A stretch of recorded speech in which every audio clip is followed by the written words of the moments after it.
창세기 3장 1절부터 15절 말씀을 제가 봉독하겠습니다. 그런데 뱀은 여호와 하나님이 지으신 들짐승 중에 가장 간교하니라. 뱀이 여자에게 물어 이르되 하나님이 참으로 너희에게 동산 모든 나무의 열매를 먹지 말라 하시더냐. 여자가 뱀에게 말하되 동산 나무의 열매를 우리가 먹을 수 있으나 동산 중앙에 있는 나무 열매는 하나님의 말씀에 너희는 먹지도 말고 만지지도 말라 너희가 죽을까 하노라 하셨느니라. 뱀이 여자에게 이르되 너희가 결코 죽지 아니하리라. 너희가 그것을 먹는 날에는 너희 눈이 밝아져 하나님과 같이 되어 선악을 알 줄 하나님이 아심이니라. 여자가 그 나무를 본즉 먹음직도 하고 보암직도 하고 지혜롭게 할 만큼 탐스럽게도 한 나무인지라. 여자가 그 열매를 따먹고 자기와 함께 있는 남편에게도 주매 그도 먹은지라. 이에 그들이 눈이 밝아져 자기들이 벗은 줄을 알고 무화과 나무 잎을 엮어 치마로 삼았더라. 그들이 그날 바람이 불 때 동산에 거니시는 여호와 하나님의 소리를 듣고 아담과 그의 아내가 여호와 하나님의 낯을 피하여 동산 나무 사이에 숨은지라. 여호와 하나님이 아담을 부르시며 그에게 이르시되 네가 어디 있느냐. 이르되 내가 동산에서 하나님의 소리를 듣고 내가 벗었으므로 두려워하여 숨었나이다. 이르시되 누가 너희 벗었음을 네게 알렸느냐. 내가 네게 먹지 말라 명한 그 나무 열매를 네가 먹었느냐. 아담이 이르되 하나님이 주셔서 나와 함께 있게 하신 여자 그가 그 나무 열매를 내게 주므로 내가 먹었나이다. 여호와 하나님이 여자에게 이르시되 네가 어찌하여 이렇게 하였느냐. 여자가 이르되 뱀이 나를 꿰므로 내가 먹었나이다. 여호와 하나님이 뱀에게 이르시되 네가 이렇게 하였으니 네가 모든 가축과 들의 모든 짐승보다 더욱 저주를 받아 배로 다니고 살아있는 동안 흙을 먹을지니라. 내가 너로 여자와 원수가 되게 하고 네 후손도 여자의 후손과 원수가 되게 하리니 여자의 후손은 네 머리를 상하게 할 것이요 너는 그의 발꿈치를 상하게 할 것이니라 하시고 아멘.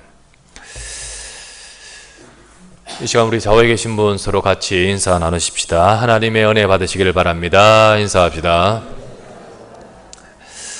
오늘 이 시간에도 저와 여러분들이 이 말씀을 통하여 우리의 삶과 우리 인생 속에 주시는 중요한 하나님의 말씀에 해답을 얻고 또 우리가 응답받는 귀한 또 중요한 메시지, 중요한 말씀 되시기를 바라고요. 우리가 이 언약을 붙들 때 이 언약 속에서 역사하시는 하나님의 역사하심이 오늘 저와 여러분 각자의 모든 삶에 임하시기를 바랍니다. 본문은 그래서 굉장히 중요한 성경 구조예요. 성경 본문입니다.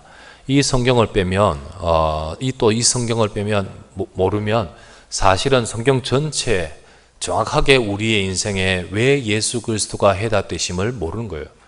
그런데 사실은 많은 사람들이 신앙생활하면서 이 부분을 잘 모르고 있고 그리고는요 이 부분을 하나의 한 이야기 정도로만 알고 있습니다. 그러다 보니까 정확한 복음의 핵심을 놓칠 때가 많습니다. 인간 문제의 원인이 무엇인지 여기서 정확하게 설명하고 있습니다. 그래서 성경은 이 인간의 문제에 대한 정확한 설명을 하고 거기에 대한 정확한 해답을 주시는 것이 하나님의 말씀입니다.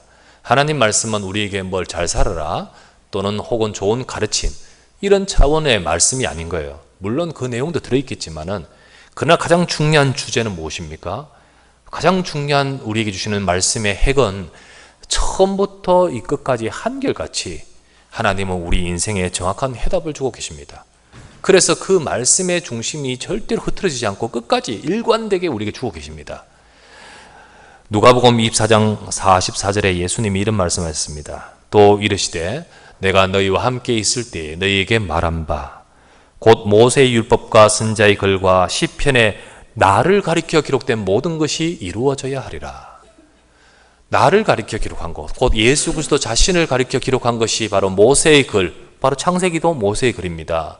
그리고 선지자의 글, 시편, 다 구약 성경을 말하고 성경 전체를 말합니다. 이런 모든 것들이 나를 가리켜 기록되었다. 정말로 이 성경이 뭘 정말 집중하여서 말씀하고 있는지를 잘 말씀하고 있습니다. 그런데 사탄은 사람들로 하여금 우리로 하여금 이것을 자꾸 놓치게 만들어요. 다른 것은 다 하도 좋아요. 그러나 이 부분을 놓치게 만들어요. 유대인들이 이 성경을 가지고 늘 안식일마다 성경을 읽고 묵상하고 또는 암송도 하고 있지만은 이 부분을 놓치게 만드니까요.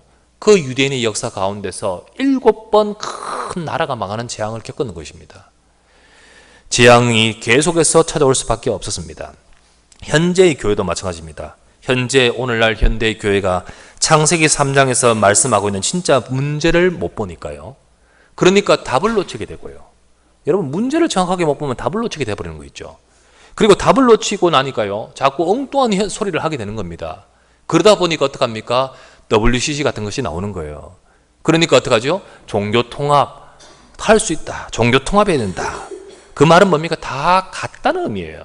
다 우리가 하나라, 같다라는 차원의 말입니다.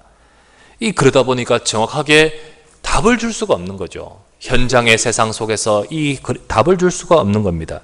여러분, 교회가 답을 못 주면 세상은 암흑기가 도래합니다.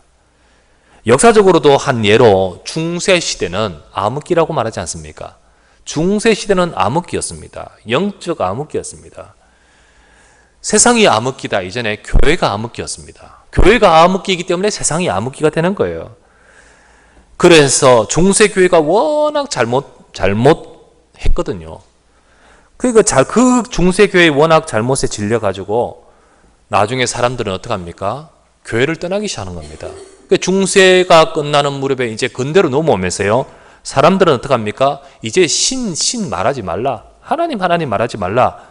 이제는 그것에서 좀 벗어나서 이제는 인간으로 돌아가야겠다 라고 거기에 반동으로 나온 운동이 무슨 운동입니까? 르네상스라고 하지 않습니까? 그 르네상스가 우리가 알다시피 문예 부흥, 곧 모든 예술이나 철학이나 모든 학문에 이런 모든 것에서 신 중심으로 하는 모든 것들 질렸다. 이제는 정말 인간 좀 알자라고 하면서 나온 것이 이 인간으로의 회귀입니다. 그런데 그게 단순히 어떤 문예, 학문적인 것이나 예술적인 것을 넘어서서 모든 사람들의 사고방식이 그렇게 해버리는 거예요. 그러다 보면 어떻게 됩니까? 전부 인간 중심이 되면서 믿음이 아니다. 결국은 인간이다. 그러면서 인간의 이성을 강조하는 겁니다. 그리고는요, 이성을 깨워라. 이성을 깨워야 된다. 라고 나오는 것이 바로 뭡니까? 계몽주의예요. 계몽주의. 그래서 사람들의 이성, 네 믿음하고 그런 어리석은 생각하지 말고 우리의 이성, 이게 중요하지. 이성에 부합되지 않고 도무지 이해도 안 되는 거 그거 믿으면 되겠느냐? 라고 하면서 막 나와서 그들이 말하는 그런 철학자들, 계몽주의 철학자들, 지난번에 말했듯이 볼테르 같은 사람이 성경은 아무리 봐도 합리적이지 않고 아니기 때문에 이건 얼마 후면 없어질 것이다 라고 호언장담하며 말했던 그런 학자들이 다 볼테르 같은 그 계몽주의 철학자입니다. 그러면서 그들의 기준은요, 이성에 맞고 합리성에 맞고 그리고 증명이 되어지고 실험이 되어지고 과학적으로 맞는 모든 것들이 진리이고 그것이 기준이라고 생각했습니다. 이제 그게 바로 또 합리주의라는 겁니다. 이런 것 사상이 쭉 사람들의 사상을 이렇게 파고드는데 때마침 과학이 발달하고 기술이 발달하면서 인간은 생각하기를, 그래, 사람의 생각, 사람의 이성, 사람의 능력이 이렇게 좋은 세상을 가져다 줄 수 있겠구나. 세상을 정말로 좋은 세상을 가져다 줄 것이다 라는 생각을 갖게 되고 믿게 되었습니다. 그러나 그것은 사람들의 생각일 뿐이죠. 기술이 발달하고 생산이 발달하고 과학이 발달하는데 더더욱 세상은 무너지는 거예요. 오히려 빈곤자는 더 급증하게 되고 전염병은 더 확산되어지게 되고 막 옛날에 알지 않습니까? 근대시대 때 막 생산이 많이 일어나니까요. 잘 사는 사람은 잘 사는데요. 막 빈곤층은 더 많아지고요. 그러면서 이 생산한 이 물건을 팔려고 어떡합니까? 이제는 외부로 눈을 돌리니까 식민지 전쟁이 일어나잖아요. 식민지를 찾아서 식민지를 정복하니까요. 그 사람들이야 뭐 정복자는 나름대로 있지만은 피정복자인 우리나라 조선 같은 제국 시대의 제국주의에 의해서 막 이렇게 정복당한 거기에 고통은 또 얼마나 큽니까? 그러다 보니까 급기야 이것이요, 전부 다 식민지 전쟁으로 나중에는 어떻게 됩니까? 세계전쟁으로 발전해버리죠. 그게 바로 1차 대전인 거예요. 1차 대전. 그래서 옛날에는 단순히 한 곳에서요, 창 쏘고 칼 싸움하고 이렇게 해가지고 피해를 입혔지만 이제는 어떻게 합니까? 뻥뻥하면서요, 어마어마한 두려움과 무서움의 전쟁이 벌어진 거예요. 당시에 세계대전, 1차 세계대전 때는요, 그런 전쟁을 경험하지 못했기 때문에 도미노 같이 엮이면서 세계전쟁으로 발전돼 버릴 때 이거는 멈출 수가 없는 거예요. 그때 일어났던 과학의 기술과 이것을 가지고 오히려 사람을 잘 살게 하기보다는 사람을 멸망시킬 수 있구나라는 것이 그때서야 자각이 되는 겁니다. 이야, 이게 큰 문제구나. 지금도요, 마찬가지입니다. 지금은 더하면 더했지 중세 암흑기보다 못지않은 상태인 겁니다. 왜 복지제도가 발달하고 의학이 점점 발달하는데 세상은 정신병이 더 많아지고요? 왜 세상은 점점점 발달하는데 자살은 급증합니까? 여러분, 영적인 부분을 모르면 개인도, 가정도, 우리 가문도, 내 인생도, 특별히 이 나라에 밀어닥치는 재앙을 막을 수가 없는 것입니다.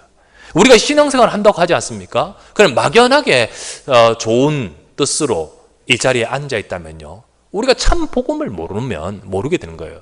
오늘 창세기 3장에서 말씀하시는 진짜 인생의 문제, 내 인생의 문제의 근원을, 영적인 눈을 모르면, 못 뜨면 사실은 우리가 정확한 복음을 모르고, 사실은 우리가요, 그걸 가지고 우리는 우리 속에 들이닥치는 인생의 문제를 해결할 수가 없는 것입니다.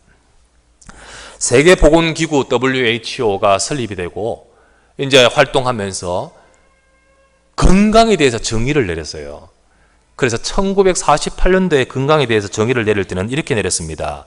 건강이란 것은 피지컬, 육신적으로, 멘탈, 정신적으로, 그리고 소셜, 사회적으로 웰빙한 상태다 라고 정의를 내렸습니다. 그렇죠. 아주 잘 내렸죠. 몸도 마음도 사회적으로 다 건강한 좋은 상태다, 안녕인 상태다라고 정의를 내렸어요. 그런데 가만히 보니까 그게 아니거든. 그러다 보니까 한계를 더 추가했습니다. 그래서 2000년대에 들어와서는요, 거기다가 피지컬에다가 멘탈에다가 그리고 소셜에다가 그 다음 스피리추얼, 영적으로 건강한 상태다라고 해서 건강의 상태를 내렸습니다. 이제 소위 말하면요, 사람에게서는 영적인 부분을 이제 건강이라는 눈으로 볼 때 필요하다는 것을 느꼈죠. 하지만 영적인 것, 우리 개인에게 영적인 영혼이 있다는 것을 안다는 것만으로 정말 영적인 눈이 열린 것이 아니에요. 무엇이 아니야? 단순히 나 자신의 영혼이 있는 것이 차원을 넘어서서 하나님이 계시고, 그리고 이 세상에는요, 흑암의 역사가 있으며, 무엇보다도 인간에게 들이닥치는 영적인 문제의 근원이 어디 있는지를 정말 볼 수 있어야 되는데, 그것은 어느 누구도 가르쳐 주지 않습니다. 성경에서 말씀해 주고 있습니다. 성경에서 오늘 창세기 3장에서 말씀해 주고 있는 거예요. 그래서 오늘 저와 여러분들이요, 정말 저와 여러분들에게 오늘 말씀해 주는 우리 인생의 근원적인 문제를, 우리가 이 부분을 참 많이 우리가 인용하고 듣고 있지만 오늘 정말 구체적으로 다시 한번 붙들면서 우리가 정확한 해답 되신 예수 그리스도를 우리가 저와 여러분들이 붙들고 누리시기를 주의 이름으로 축원합니다. 첫 번째 우리가 생각할 말씀은 인생의 모든 문제의 근원 창세기 3장입니다. 이 창세기 3장은요, 인생의 모든 문제의 근원, 우리 가정의 문제의 근원도 여기 있습니다. 정말로 우리의 사회의 문제의 근원도 여기 있습니다. 우리가 이 부분을 보아야 되는 겁니다. 우리가 지금까지 봤던 창세기 3장 그 앞에 창세기 1장, 2장을 통해서 우리에게 주신 말씀이 무엇입니까? 창세기 1장, 2장을 통해서 주신 말씀인 인간은 하나님의 형상으로 창조됐다는 거 알겠습니까?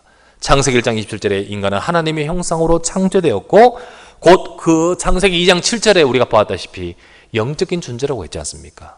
저와 여러분들은 인간의 영적 존재로 창조되었습니다. 그리고는 하나님이 우리를 축복하셨다 하였습니다.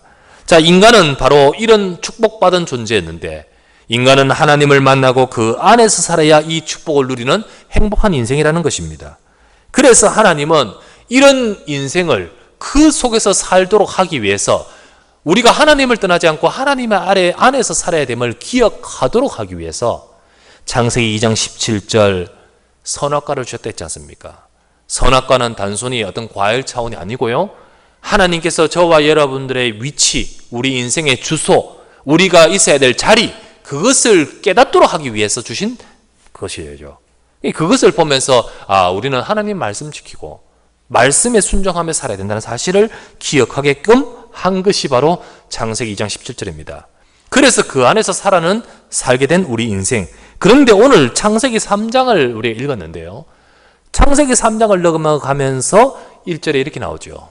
창세기 3장 1절에 보니까 그런데 라고 말하면서 시작하지 않습니까? 분위기가 갑자기 달라집니다.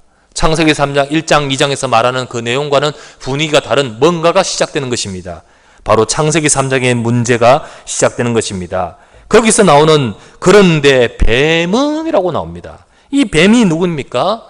뱀은 바로 계시록 12장 9절에서도 인용되어 말씀하듯이 단순한 기어다니는 뱀이 아니고 영적 존재를 지칭하는 겁니다. 이게 바로 사탄이에요. 여기 마귀요. 여기 바로 하나님을 대적했던 영적 존재였습니다. 요게 의도를 갖고 접근합니다. 그 의도가 무엇입니까? 그 의도가 무엇이었냐면 우리가 성경 아시죠? 요한복음 8장 44절 아시지 않습니까? 너희는 너희 아비 마귀에게서 났으니 너희 아비 마귀의 욕심을 너희도 행하고자 하느니라. 여기서 말하는 너희 아비 마귀의 욕심, 곧 이 마귀는 자기의 욕심을 우리로 하여금 행하고자 했는 거예요. 자기의 욕심을 우리로 하여금 행하게끔 만들려고 하는 의도가 있는 거죠. 그러면 그 마귀의 욕심은 곧 처음 사탄의 욕심은 무엇이었습니까? 원래 천사로 창조되었던 그 존재가 스스로 높아져서 하나님처럼 되려고 했지 않습니까? 근데 그 욕심을 오늘 이 아담과 하와에게도 똑같이 그들에게 행하고자 한다고 했죠. 그 의도가 바로 오늘 성경에서 나옵니다. 오늘 보니까요, 너희가 이 선악과를 먹을 때 너희가 하나님처럼 된다는 말에 그 의미가 들어있는 거 있죠. 인간으로 하여금 자기의 욕심을 그들도 갖게끔 만들어서, 인간이 바로 그 마귀의 욕심을 우리도 갖게끔 만들어서, 마귀가 타락하여서 그런 하나님을 떠나버리고 그런 사탄이 되었듯이 우리 인생이 하나님의 형상으로 창조된 그 형상을 잃어버리고 우리 인간으로 하여금 타락과 멸망으로 가게끔, 이게 바로 사탄의 의도로 자기의 그 욕심을 행하게끔 하고자 하는 의도를 갖고 접근했던 것입니다. 그래서 그 사단은요, 오늘 보니까요, 뱀은 여호와 하나님이 지으신 들짐승 중에 가장 간교하니라. 참 간교했습니다. 얼마나 간교한지요. 이렇게 말합니다. 뱀이 여자에게 물어 이르되 하나님이 참으로 너희 동산 모든 나무의 열매를 먹지 말라 하더냐. 다른 대화를 하지 않고요, 선악과에 대해서 의도 이야기를 꺼내려고요 질문하지요. 이 뱀의 그 사단의 질문이 바로 선악과로 가려고 먼저 전제 질문으로 뭐 하죠? 동산 모든 나무의 실과를. 그러니까 자연스럽게 하와의 대답은 아니 다 먹어도 되되 선악과만은 먹지 말라고 하는 대답이 나오도록 유독해 합니다. 너무나도 정확하게 핵심을 가지고 접근하고 있습니다. 이처럼 사단은 아주 간교하게 인간을 넘어뜨리려고 역사했고, 지금도 마찬가지로 사단은요 아주 간교하게 지금도 역사하고 있습니다. 하와는 이 뱀이, 사탄의 의도가 저 선악과에 있다는 사실을 눈치도 못 채고 자기 스스로 거기에 대답을 하고, 그 선악과 이야기로 흘러가서 그 선악과를 통해서 사단이 의도하는 그 말을 듣게 되는 거죠. 눈치도 못 채고 속게 되는 것입니다. 그래서 이 사단은 속이는 자입니다. 거짓말장입니다. 그 여자는 이렇게 대답합니다. 아니다. 동산 모든 나무의 실과는 다 먹되 동산 중앙에 있는 나무의 열매는 먹지 말라 하셨으니 이는 먹으면 너희가 죽을까 하노라 하셨다라고 여자가 대답합니다. 그것이 3절입니다. 그때 그 여자의 대답에 4절, 5절이 중요하죠. 뱀이 여자에게 이르되 너희가 결코 죽지 않으리라. 참, 이게 사단이 하나님의 말씀은요 반드시 죽으리라 했습니다.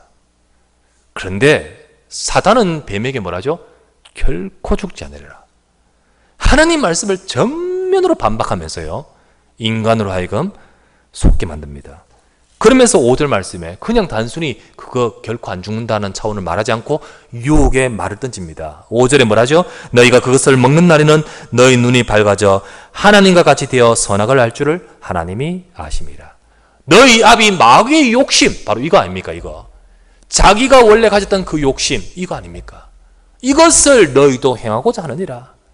그래서 오늘 말씀에 너희도 하나님같이 될 수 있다 라고 이 시간에 그 말을 던지고 있는 것입니다. 여기서 그의 본뜻이 드러나는 거죠. 여기서 그의 본뜻은, 참 본뜻은 바로 인간으로 하여금 하나님을 떠나게끔 만드는 겁니다. 그런데 이 말을 들을 때 딱 깨고 깨닫고요 속지 말았어야 되죠. 이 말을 때 그 본 의도를 파악하고 속지 말았어야겠죠. 그런데 어떡합니까? 6절을 보십시오. 6절을 보니까요. 여자가 그 나무를 본즉 먹음직도 하고 보암직도 하고 지혜롭게 할 만큼 탐스럽기도 한 나무인지라. 이제 벌써 미혹이 되었고 이제 그 말을 듣고 선악과를 보니까 결코 나를 죽게 하는 나무가 아니고 나를 지혜롭게 할 나무로 보이는 거죠. 이미 그 마음이 미혹이 된 겁니다. 이것을 바로 뭡니까? 욕심이라는 거예요. 이 유혹의 욕심이 들어가는 거 있죠. 그래, 내가 하나님의 형상으로 창조되어 하나님 안에서 그 주신 축복을 누릴 자로가 아니라 내가 그 모든 것을 넘어서 하나님같이 될 줄, 이렇게 생각한 욕심. 여러분, 이 욕심이 여기에 마음에 그치지 않고 행동으로 옮긴 것이 바로 오늘 6절입니다. 자기도 따먹고 자기 남편에게도 준지라 라고 되어 있습니다. 여러분, 이게 바로 죄입니다. 죄는 뭡니까? 하나님 말씀에 불순종한 죄입니다. 야고보서 1장 5절에 보니까 이렇게 나오죠. 욕심이 잉태한 적 죄를 낳고 죄가 장성한 적 사망을 낳느라. 그 욕심이 들어와서 잉태하여 죄를 낳고 죄가 장성해서 사망을 낳았다. 이와 같이 인간으로 하여금 범죄하게 만들고 죄짓게 되었습니다. 그 결과 그 죄로 인해서 인간은 하나님을 떠나게 된 거예요. 로마서 3장 23절 말씀에 모든 사람이 죄를 범하였음에 하나님의 영광에 이르지 못하더니, 인간이 하나님 앞에서 범죄하고 하나님을 떠나고 하나님을 못 만나는 상태가 되었다. 그 순간 인간은 마귀에게 잡혀버리는 거 있죠. 요한일서 3장 8절 말씀에 전반부에 뭐라 나오죠? 죄를 짓는 자는 마귀에게 속하나니, 마귀는 처음부터 범죄합니다. 처음부터 범죄한 이 사단의 그 욕심을 따라 인간이 범죄함으로써 마귀에게 속하나니, 그래서 우리가 아까 보았던 요한복음 8장 44절에 너희는 너희 아비 마귀에게서 났으니 너희 아비 마귀의 욕심을 너희도 행하고자 하느니라 라고 했던 것처럼 너희 아비 마귀가 되어버린 거예요. 여러분과 제가 인생이 바로 이 문제로 인해서 인간에게는 고통이 시작됐고 인간에게는 이 문제로 인해서 멸망이 찾아왔다. 이것이 바로 하나님이 정확하게 우리에게 밝혀주시는 말씀이신 것입니다. 이로 인해 인간에게는 고통이 왔어요. 어떤 고통이 옵니까? 인간에게는요, 가장 먼저 영적인 고통, 영적인 문제가 오는 겁니다. 그리고 영적이고 정신적인 고통, 괴로움. 그래서 사람은요, 지금도요, 다 가지고 풍요로운 것지만요, 그 속에 가지고 있는 영적, 정신적 고통으로 괴로워하고 시달리는 사람이 너무너무 많고, 그리고 지금도 그 문제 때문에 수많은 문제들이 야기되는 겁니다. 예를 들면 우리 윤일병 사건이라든지 혹은 아니면 무슨 큰 사건이라든지 이런 사건들이요, 뭐 김병장 사건, 이 군대 이야기였지만요, 왜 이런 일들이 벌어집니까? 왜 이런 일들이 벌어집니까? 사실은 그 내면에요, 이런 문제들이 너무 많죠. 더더구나 이런 문제들 가지고 결국은 육신, 곧 병이나 삶이나 생활의 고통으로 찾아오는 거예요. 그래서 사람들의 삶은요, 이 문제로 인해서 지금도 많은 사람들 삶에 가난이라든지 혹은 질병이라든지 또 생활의 여러 가지 아픔이라든지 모든 삶의 여러 가지 어려움으로 고통을 당하고 있습니다. 더 나아가서 이 개인의 문제를 넘어서 가문과 후대의 문제로 이어지는 겁니다. 이 문제가 단순히 내게로 끝나지 않고 후대에게 전달되어져요. 그게 가문의 문제로, 가정의 문제로 전달돼요. 이상한 것은 이것이 그냥 단순한 것이 아니라 후대로 이어집니다. 이게 바로 영적인 것이기 때문입니다. 여기서 그치지 않고 사회와 세상과 나라의 문제, 문화의 문제로 이어지죠. 그래서 불신자 6가지 상태를 넘어서서 우리가 창세기 6장, 창세기 11장, 사도행전 13장, 16장, 19장 전부 문화 아닙니까? 전부 이렇게 흑암의 문화 아닙니까? 이 문화로요, 세상을 꽉 장악하는 것입니다. 그러면서 여기서 또 그치지 않고 이 생의 문제를 넘어서서 내세로 이어지는 거예요. 내세로. 그래서 영원한 멸망으로 계속해서 인간이 하나님을 잃어버리고 철저하게 죽을 수밖에 없는, 반드시 죽으리라는 그 말대로 죽을 수밖에 없는 인생이 되어버린 것입니다. 자, 그렇다면 우리가 이런 문제 속에 있다는 것은 심각한데, 그러나 더더욱 심각한 것은 뭔지 아십니까? 이거를 모른다는 거예요. 이거를 모르는 것이 더 심각한 거죠. 두 번째 우리가 생각할 것은요, 영적 무지 속에 있는 인간의 모습이 이게 바로 지금의 우리의 모습인 것입니다. 영적인 무지. 인간은 원인도 모르고 해결도 못 보는 영적 무지 속에 있습니다. 여러분, 아담과 하와가 이 문제 속에 딱 빠졌을 때 그들의 대답을 한번 보시기 바랍니다. 12절에 보면 이렇게 나오죠. 네가 선악과 나무 열매를 먹지 말라는 나무 열매를 먹었느냐라고 하나님이 물었을 때 12절에 아담이 뭐라 합니까? 하나님이 주셔서 나와 함께 있게 하신 여자 그가 그 나무 열매를 내게 줌으로 먹었나이다. 사실은 그게 이 실제는 맞지만은, 실제적으로는 맞지만은 그러나 근본적인 것은 아니죠. 근본 원인은 아닌 거예요. 근본의 문제의 원인의 실제는 정말 중요한 것은 못 보는 거예요. 본질은 보지 못하고 있습니다. 하와는 뭐라 합니까? 여호와 하나님이 여자에게 이르되 네가 어찌하여 이렇게 하였느냐? 여자가 이르되 뱀이 나를 꿰물어 내가 먹었나이다 라고 말합니다. 그들의 보는 눈은 그 정도밖에 아니었습니다. 이처럼 아담과 하와의 대답은요, 정말 우리 인간을 속였던 그 뱀의 간교함, 의도, 그리고 그 영적인 배경은 못 보고 있는 거죠. 이게 바로 지금 인간의 모습인 겁니다. 아담과 하와가 그랬듯이 인간은 하나님을 떠난 순간부터 영적으로 어두워졌습니다. 그리고 깨닫지를 못하고 있습니다. 로마서 3장 10절부터 12절 말씀에 보니까 기록된 바 의인은 없나니 하나도 없으며 깨닫는 자도 없고 하나님을 찾는 자도 없고 다 치우쳐 함께 무익하게 되고 선을 행한 자가 없나니 하나도 없도다. 모든 인간이 하나님을 떠나가지고 치우쳐서 하나님을 잃어버리는 순간부터 깨닫는 자도 없고 할 수 있는 능력도 없고 이렇게 되어버리는 겁니다. 이것이 바로 인간이 지금 영적인 무지에 처해 있습니다. 불신자는 당연하겠죠. 그리고요, 당연합니다. 그러다 보니까 당연히 우상숭배하게 되고 당연히 종교를 갖게 되고 찾게 되고 당연히 선을 쌓으려고 하면서 나름대로 복을 받으려고 하고 그리고 아까도 말씀드렸다시피 막 철학을 찾게 되는 겁니다. 그러나 그 모든 것 뒤에 사실은 진짜 중요한 것을 못 보니까요. 그게 바로 어리석은 것이에요. 어리석은 것이에요. 얼마 전에 며칠 전에 TV에 신문에 보도된 내용 중에 하나가 인도. 이번 지난 주간에 보니까 인도가요. 진짜 세계에서 4번째로 우주 강국이더만요. 그죠? 그 화성 탐사선을 보내가지고 화성 궤도에 진입했다. 우리는 저 나로온가 저건가 지금 뭐 발사하는데도요 몇 번 그러면서 순수 우리 기술이 아니고 그렇지 않습니까? 그런데 이 인도가요 그렇게 기술력이 뛰어나게 그렇게 지금 앞서가는 그 인도의 모습을 우리가 보았습니다. 그런데 그 며칠 전에 인도에 대해서 한 보도가 있었는데요. 인도에서 한 마을에 한 여자가 결혼을 하되 견공하고 결혼했다는 거. 견공 뭡니까? 개를 남편으로 모시고 결혼했다는 거. 그게 이제 보도가 되는데 너무 이런 일이 이런 식으로 이렇게 보도되는 거 있죠. 알고 보니까 무슨 이야기나 보니까 개하고 결혼하면 사실은 결혼하면 저주와 재앙이 가정에 오는 것을요. 이렇게 개하고 결혼할 때 개한테 다 간다는 거예요. 개한테. 근데 이 문제가요 단순히 내 문제뿐만 아니라 우리 집안 문제 이런 모든 문제가 다 얽혀있기 때문에 사람들은 자기 딸이 개하고 결혼하기를 원하는 거예요. 그 개하고 딱 결혼하고 나면 그 저주와의 모든 것이 개한테로 가는 거예요.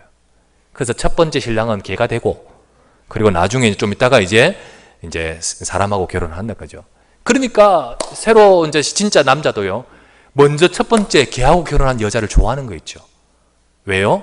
4개월 재앙과 저주를 다 가지고 가버린 거예요. 그런 보도가 탁 되는 거예요. 여러분 얼마나 정말로 어리석습니까? 얼마나 무지해요. 사실 그렇게 어마어마한 과학기술이 발달한 그 이면에는 또 이런 거 있죠. 실제로 이게 뛰어난 머리, 뛰어난 이게 지성이 있지만은 반대로 영적으로는 어둡다는 거예요. 영적으로. 우리나라 몇 년도입니까? 우리나라 96년도에 무궁화 위성 2호를 나로 이전에 무궁화 위성 2호를 미국에서 발사했습니다. 미국 케이프 커네버럴 공군기지에서 발사할 때 첫 번째 발사 때 안 됐어요. 폭파했어요. 실패했어요. 첫 번째 잘못했죠. 실패했죠. 두 번째 발사할 때 우스꽝스러운 것이 세계 토픽으로 보도되었습니다. 김영삼 대통령 시절이었죠. 무엇이 나왔습니까? 고사 지낸 거, 고사. 고사 지낸 거. 그 뛰어난 과학자들도 두려운 거예요. 99.9% 확실하고 지금 카운트다운 들어갔지만 두려운 거예요. 어떡합니까? 고사 지낸 거예요. 그래서 그 앞에서 고사를 지내면서요, 어떡합니까? 그들이 고사하는데 이 남대문 시장 돼지머리를 구할 수 있습니까? 없습니까? 거기서. 못 구하잖아요. 그래서 어떡합니까? 바베큐 돼지를 가져가 놓고는, 그리고는 고사를 지내면서 제발 이제 되라고 이제 정말 비는 염원으로 해다지 않습니까? 사실 그걸 우리가 보도됐을 때 참 아이러니하죠. 뛰어난 그 과학자들이 오히려 그러면서 또 그런 모습을 보는 거죠. 이게 바로 사람들의 모습입니다. 근데 문제는 신자들도 이런 영적 사실을 모르고 살아가는 겁니다. 그러다 보니까 답을 주지 못할 뿐만 아니라 내 자신의, 우리가 현장에 가서 저 불신자에게 답 주기는 둘째치고 내 자신의 삶 속에서도 우리가 구원받아 놓고도 여전히 이 해답을 못 보니까요, 여전히 내가 구원받았음에도 창세기 3장의 영적 그늘, 그 문제의 그늘 속에서 벗어나지 못하고 살아가는 겁니다. 그러니까 정확한 언약 가지고 승리하지 못하는 거죠.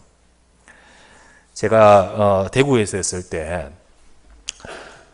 전도사로 사역하고 있을 때 어느 날이었습니다. 그때 우리 교회 한 학생이 어릴 때 참 신앙생활 잘하다가 요놈이 중학생인가 되었을 때 이게 교회 자주 안 나오는, 그러나 이게 어머니가 집사님이었기 때문에 그래도 늘 이렇게 있는 그 학생, 교회 잘 안 나오다가 이런 그런 학생이 있었습니다. 근데 어느 날 교회에 나왔어요. 나와가지고 전도사님 하면서 이야기를 해요.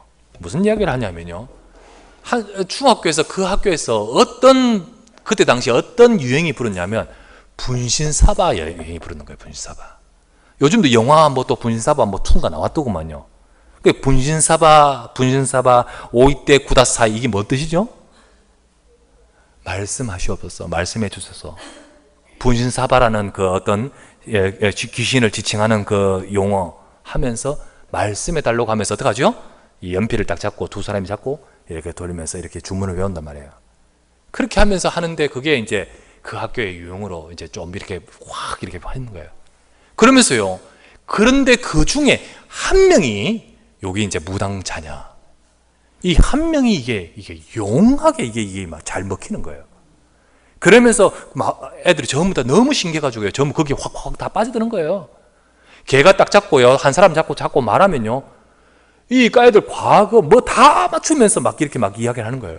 그 애들은 너무 막 이렇게 확 몰입하지 않습니까? 전부 그래가지고 분위기가 완전히 그렇게 되는 거 있죠. 그러면서 이제 전부 막 학교 안에서 막 그게 막 이렇게 분위기가 그렇게 되었을 때 애들 한 명 한 명 다 하고 다 전부 다 이게 애들이 지금 이게 철없어 그렇죠. 그런 거 절대 하면 안 되는 거예요. 절대. 그런데 하는 거예요. 그러다가 얘도 했는 거예요.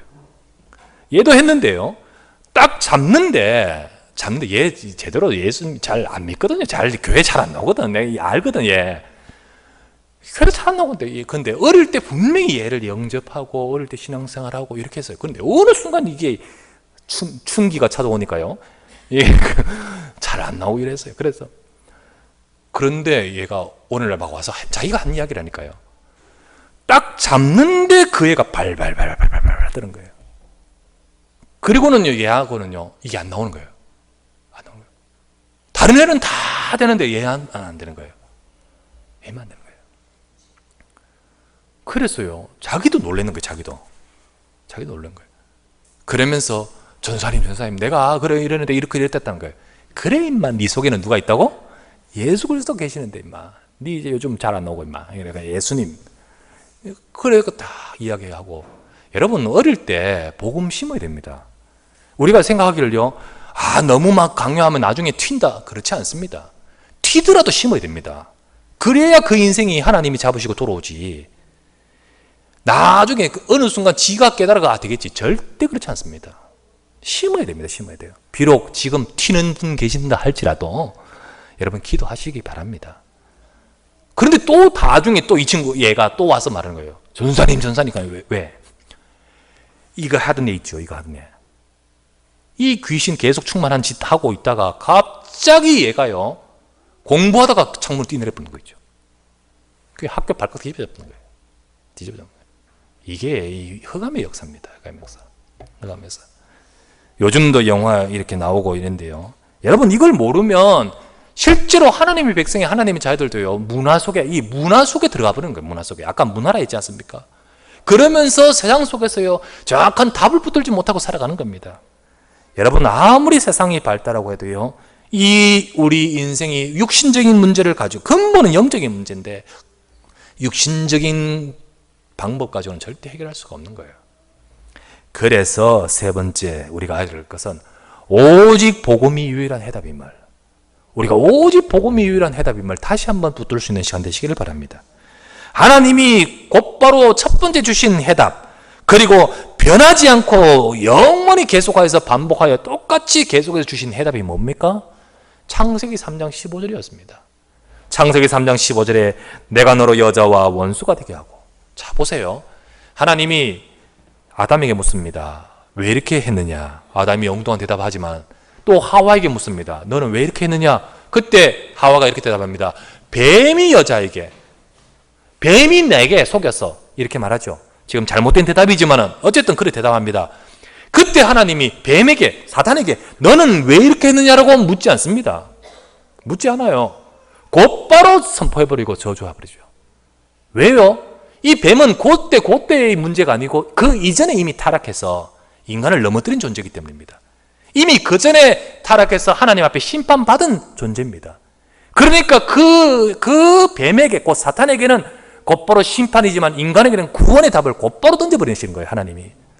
하나님이 주신, 선포해 주시고 우리 주신 언약이 무엇입니까? 여자의 후손입니다. 여자의 후손이 와서 뱀의 머리를 상하게 할 것이요. 여자의 후손.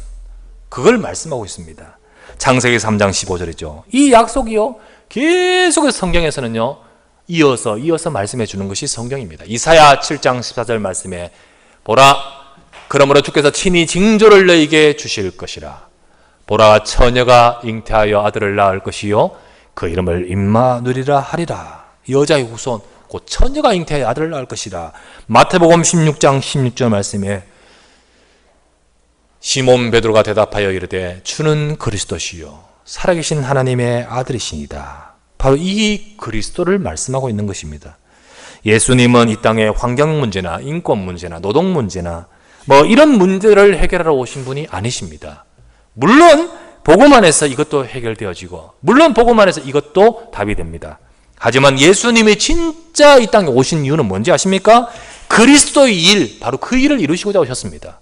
그리스도의 일이 뭡니까? 그리스도는 기름 부음 받은 자인데, 그리스도가 기름 부음 받은 자로서 무슨 일을 하셨단 말입니까?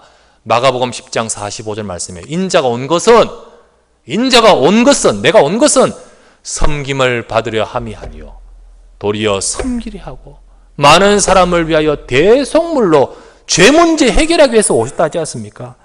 요한일서 3장 8절 말씀에 죄를 짓는 자는 마귀에게 속하나니 마귀는 처음부터 범죄했죠. 하나님의 아들이 나타나신 것은 마귀의 일을 멸하려 하십니다. 요한복음 14장 6절 말씀에 예수께서 대답하여 이르시되 내가 곧 길이요 진리요 생명이니 나로 말미암지 않고는 아버지께 올 자가 없느니라. 예수님이 진짜 오신 이유는 우리의 죄를 해결하고 사단을 깨트리고 하나님을 만나는 길을 여시고자 오신 분이 바로 그리스도이신 것입니다.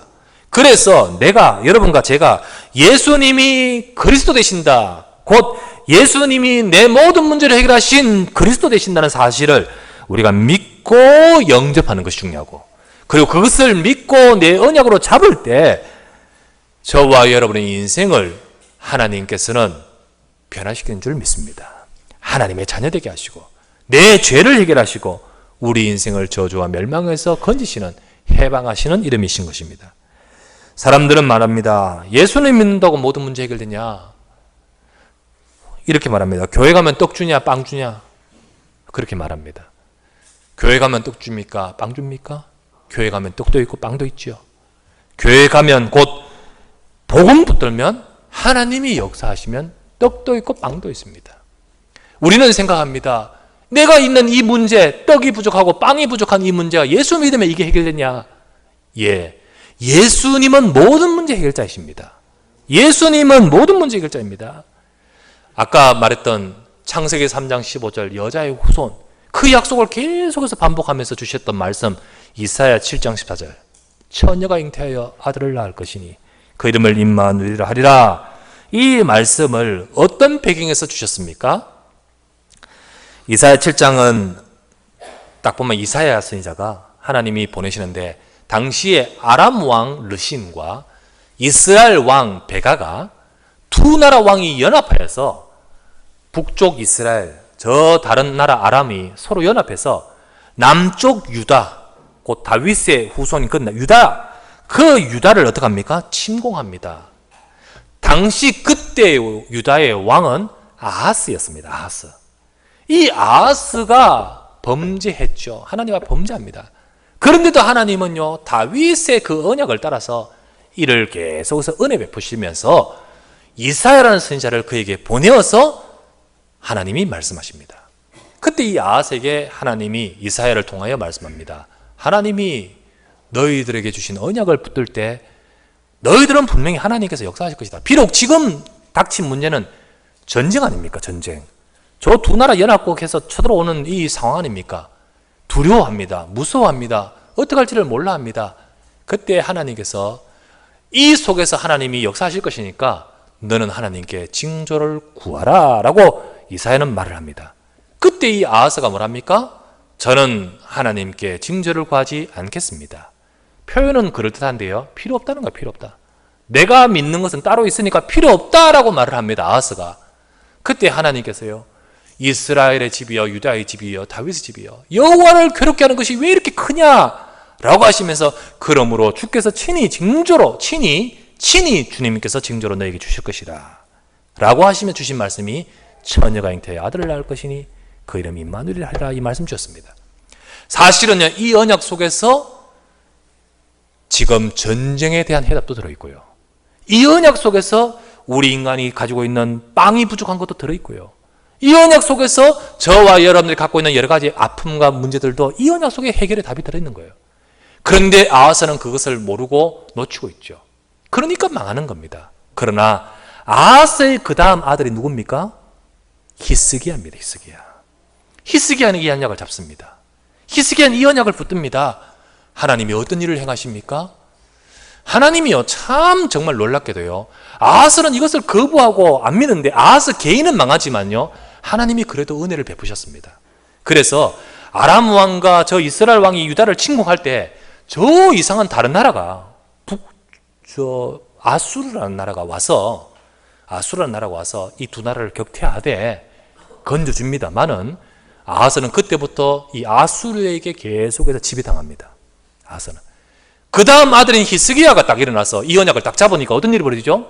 아수르의 18만 5천을 다 깨트려버리는 겁니다. 아수르의 18만 5천을. 정말 우리가 복음의 언약 속에 저와 여러분의 인생의 문제 다 들은 줄 믿습니다. 단순히 내가 천국만 가고 단순히 내가 하나님 잘 된다 이 말이 뭐합니까? 그렇지 않습니다.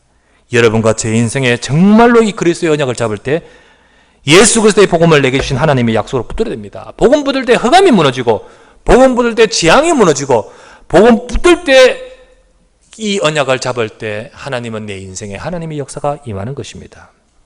우리가 이 시간에 복음을 붙들 때 하나님이 나를 향하여 주시고자 약속하신 그 축복이 실현되어서 우리로 하여금 이 땅에 이 복음의 증인 되게끔 축복하실 줄 믿습니다. 그래서 정말 이 복음 안에서 여러분들이 예수님은 그리스도 모든 문제의 해결자이신 이 그리스도의 언약을 오늘 이 시간 이 시점을 통해서 다시 한번 여러분 가슴속에 붙들기를 주의 이름으로 축원합니다. 우리 아랫번에 목요일 날 화요 집회를 가는데 누구를 딱 만났는데 누구냐면요, 이 정나연 사모라고요. 이 사모님이 누구냐면 황철 목사라고 저 임마누엘 서울교회 황철 목사님의 사모님이죠, 부인이죠. 그런데 이 가정이 사실은 이렇게 잘 알고 있습니다. 그런데 참 이게 복음에 귀하게 쓰임받는 귀한 가정인데 이 가정에 아이가 없었어요. 아이가 결혼한 지도 한참 됐어요. 너무 오래됐어요. 근데 자녀가 없어요. 자녀가 없는 오래된 기간이 있었습니다. 근데 늘 이렇게 보면서 이제 또 렘넌트를 두고 기도하는데 안 되는 걸 어떡합니까? 안 되는 걸 어떡해요? 그렇게 그러다가 지난번 선교 대회 때입니까? 늘 이 사모님이 동남아 선교에 정말 마음을 담고 뒤에서 돕고 있고, 그리고 또 선교 대회 때는 제가 딱 맡아 있는 것이 이제 가이드 이렇게 북이나 이렇게 어떤 이렇게 선교 대회를 준비하는 그 문서 준비를 할 때 그거를 도맡아서 했어요. 그래서 늘 잘 알지요. 지난번 선교 대회 때 하는 데 있어서 따로 만나서 하지 않고 늘 메일과 전화로 이렇게 작업을 하니까, 근데 계속 하다가 어느 날 갑자기 이 선교대 앞두고 하루 온종일 연락이 안 되는 거예요. 연락이 왜 안 될까라고 하면서 그 다음날 이렇게 문자가 왔어요. 목사님, 어제는 죄송했습니다. 제게 너무 힘든 일이 있어서 어제는 제가 마음도 힘들고 몸도 힘들어서 제가 아무것도 못하고 있었습니다. 그러나 하나님이 다시 한번 제게 힘을 주시고 언약을 주셔서 다시 또 힘을 얻게 되었습니다. 알고 보니까 뭐냐 하면 가까스로 임신이 됐었는 거야. 그런데 이제 어제 그저께 이제 이게 또 되는 거죠. 그게 굉장히 큰 마음에 또 아픔이 또 있었는 거예요. 그래서 저 모르고 그냥 이렇게 보내다 보니까 이제 알고 보니 그랬던 거예요. 그래서 참 저도 마음이 그렇고, 그래서 또 답을 주면서 하나님이 우리 선교를 위해서 복음 때문에 참 귀하게 쓰임받는 이 가정과 또 사모님에게 하나님이 분명히 응답하실 것임을 이렇게 또 기도도 하고 그렇게 했습니다. 근데 어저께 보니까 배불룩하게가 내려오는 거죠. 근데 보니까 너무 반가워져. 너무 오랜만에 이렇게 보게 돼가 반가워서 몇 개월, 8개월인가 8개월. 벌써 이제 그 이후에 딱 그러니까 하나님 이래 쭉 응답을 주시는 거예요. 참 보면서 그래, 우리가 정말 하나님이 역사하시면 때가 되면 역사하지 않겠냐. 그래서 저는 우리 요즘은 워낙 난임 부부가 많지 않습니까? 불임이 아니라 난임 부부가 많아요. 환경이 그렇고 또 우리 몸이 그렇게 돼 있고 그런 많은 부분이 있습니다. 하지만은 우리 속에는 이런 문제도 있고 저런 일도 있고 많은 것이죠. 그런데 이 모든 것들 속에 예수 그리스도가 해답인 줄 믿습니다. 예수 그리스도의 언약을 다 붙들고 우리가 복음 안에 있을 때 하나님은 내 인생을 축복하시는 하나님은, 이 복음 안에서 내 인생 속에 역사하시는 하나님은 정말 그리스도의 언약 속에서 우리 인생의 적절한 때와 모든 삶에 우리를 향한 축복된 계획을 이루시도록 역사하실 것입니다. 그러므로 이 시간 이런 문제, 이런 상황, 저런 많은 것들을 갖고 계신 분들, 우리가 오늘 늘 들었던 예수 그리스도는 모든 문제 해결자라는 말이 판에 박힌 그 말로 듣지 마시고 나의 언약으로 잡으시길 바랍니다. 정말로 예수 그리스도께서 지금도 나의 그리스도로 역사하시는 주님이심을 믿습니다. 이 언약을 잡고 우리가 오늘도 여러분과 제 삶에 이 영적인 비밀을 아는 자를 통하여 하나님이 영광 받으시고 역사하시기에 우리가 그 축복을 누리는 우리 모든 언약의 백성 되시기를 주 예수 이름으로 축원합니다. 하나님께 감사를 드립니다. 오늘도 주의 사랑하는 종들이 다 함께 모여 예배하며 주의 말씀을 잡게 하시니 감사합니다. 인생의 모든 해답 대신, 모든 문제 해답 대신 예수 그리스도가 우리 안에 계시고 나의 언약으로 내게 허락하심을 감사합니다. 이 언약을 붙들고 영적인 눈을, 영적인 지식을 깨닫게 하시고 참으로 이 복음 가지고 하나님을 알고 이 세상의 문제가 무엇인지를 알고 참 복음을 붙들어야 될 이유를 알고 이 복음 안으로 인도받게 하신 주의 백성들이 이 자리에 있습니다. 주님이여, 이 시간에 그리스도 안에서 참 은혜를 베푸시고 그리스도 안에서 참 축복을 부으사 저들의 인생과 저들의 가정과 저들의 모든 삶을 통하여 하나님이 영광을 받으시고 하나님의 뜻을 이루는 데 귀하게 쓰임받게 축복하여 주시옵소서. 우리 가문에, 우리 인생에, 우리의 모든 흑암의 권세가 역사하는 모든 현장에 그리스도 이름으로 모든 저주와 재앙이 물러가게 하옵시고 오늘도 이 복음의 약속으로 인하여 늘 성령 충만하고 깨어있을 수 있도록 인도하여 주시옵소서. 우리 구주 예수 그리스도 이름으로 간절히 기도드리옵나이다. 아멘.